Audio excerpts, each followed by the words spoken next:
Michael bless me on this one, yeah.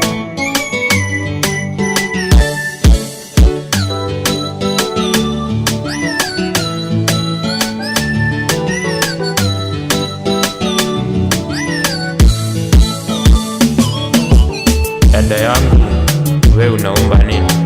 Ndugu yangu, we unaomba nini? Kwani usipoomba adui atakuumbia.